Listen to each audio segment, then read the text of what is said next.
Pri uzgoju krastavaca, većinom početnici, ali ponekad i iskusni vrtlari suočeni su sa problemom neplodnog cvijeća. Obilje praznih cvjetova, to jest cvjetova koji ne daju plod i samim tim nam prijeti manji urod.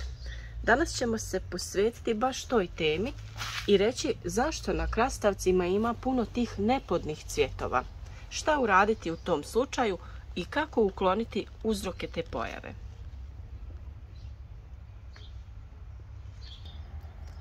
Kao što vidite, naše stabljike krastavca jako dobro izgledaju, nema bolesti i postoji tu i određen broj lijepih plodova koje je vrijeme da se uberu.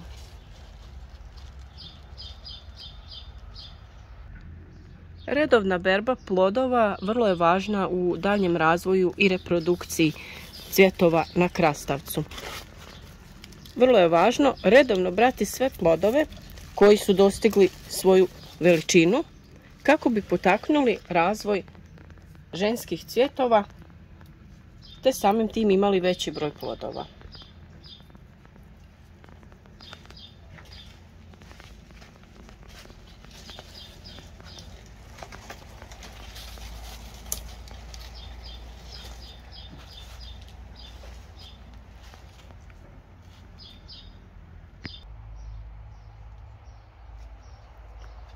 Često ti plodovi budu zaklonjeni listovima, pa je važno da obiđete vaše krastavce i da poberete sve plodove koji su spremni za berbu.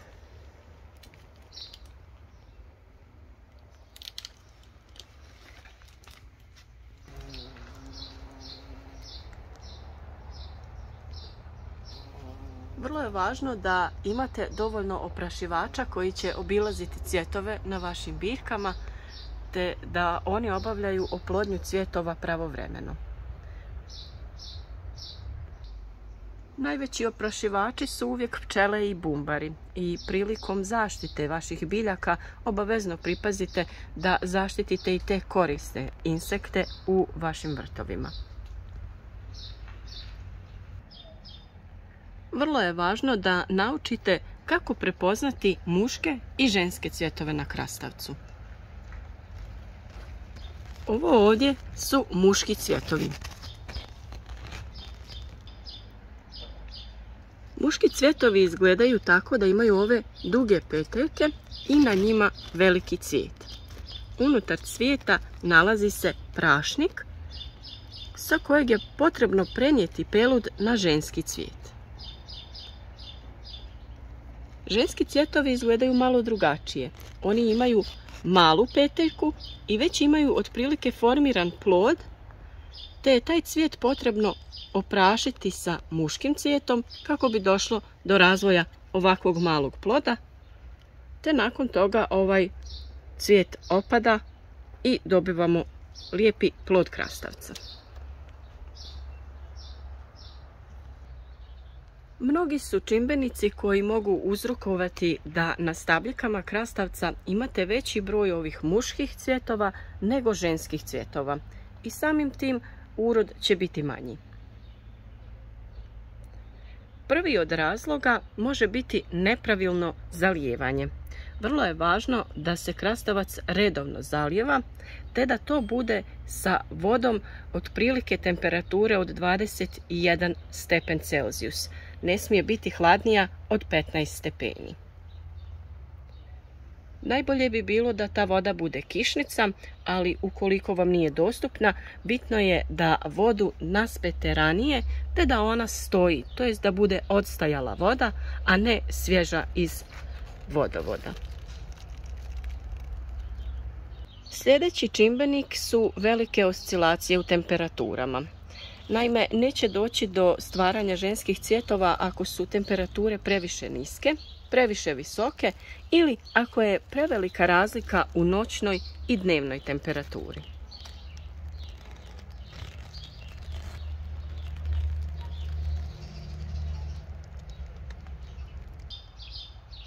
Zalijevanje biljaka je prva stvar koja vam može pomoći kod poticanja razvoja većeg broja ženskih cvjetova. To možete uraditi na način da biljci na nekoliko dana oduzmete vodu. Samim tim ona se osjeća ugroženo te stvara potrebu za reprodukcijom i zaštitom svoje vrste. Kada nekoliko dana ne dajete biljci vodu, razviće se više ženskih cvjetova, a tada ćete ju vi zaliti, naravno na vrijeme, kako ne bi uvenula i da joj ne bi previše falilo vode.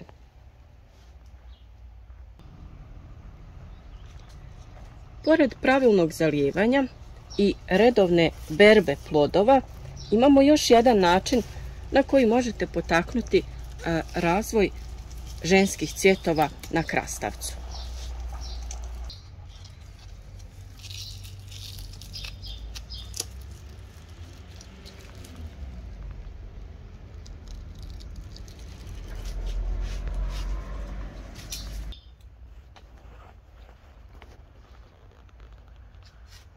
Ono što sada možete učiniti jeste da na krastavcu odrežete vrh, lagano ga uklonite, a taj postupak se zove dekapitacija. Na taj način biljka će krenuti da razvija zaperke, a na tim zapercima će se pojavljivati veći broj ženskih cvjetova.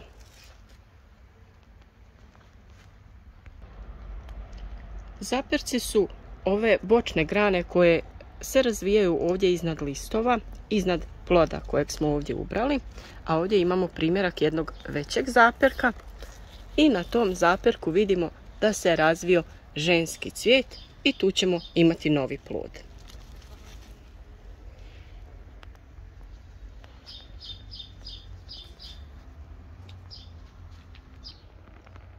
Za pravilnu oplodnju cvjetova krastavca vrlo je važna osvjetljenost, to jest dotok svjetlosti na same cvjetove na stabljici. Već smo govorili o pravilnom održavanju stabljike krastavca, pa trebate da pogledate video o tome kako bi mogli da pravilno oblikujete stabljiku, uklonite određen broj listova koji je potreban, te da održavate zaperke, a njih naravno možete prekratiti kako ne bi popunjavali previše prostor između biljaka i sprječavali protok zraka kako bi biljke ostale zdrave.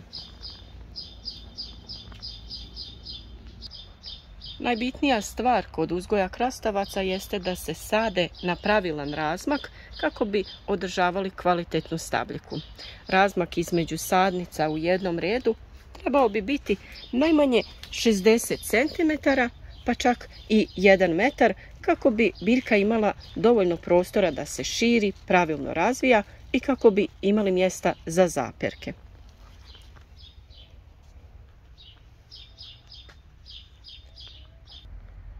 A kao što sam već rekla, na tim zapercima potičemo razvoj ženskih cvjetova i samim tim imati ćemo veću berbu. Ali naravno nemojte dirati i uklanjati ove muške cvjetove jer su oni neophodni da bi ostvarili oplodnju sa ženskim cvjetovima i da bi dobili plod.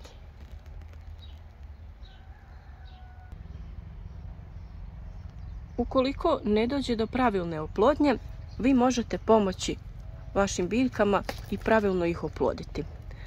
Uzmete ovaj muški cvijet, to jest ovaj sa dužom stapkom koji nema na sebi plod, te sa njim oplodite ženski cvijet.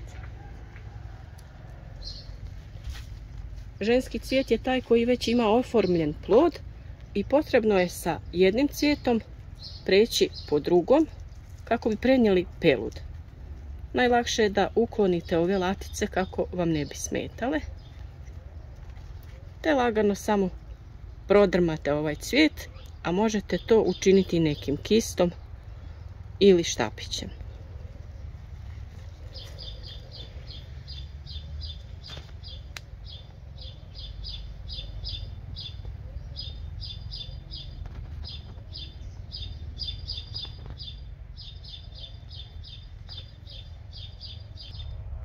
Ako krastavac uzgajate u zatvorenom prostoru, to jest u plasteniku, vrlo je važno otvarati ga na vrijeme kako ne bi došlo do naglog rasta temperature i samim tim opadanja cvjetova.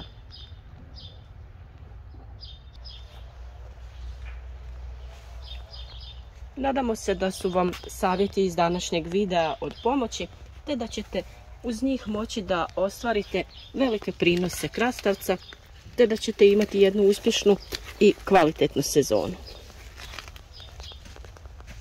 Za još ovakvih savjeta o uzgoju krastavaca ili drugog voća i povrća općenito, naravno, družite se i dalje s nama, zapratite naš kanal jer mi svaki dan objavljujemo nov i koristan video koji će vašu proizvodnju odnijeti na veći i kvalitetniji nivo.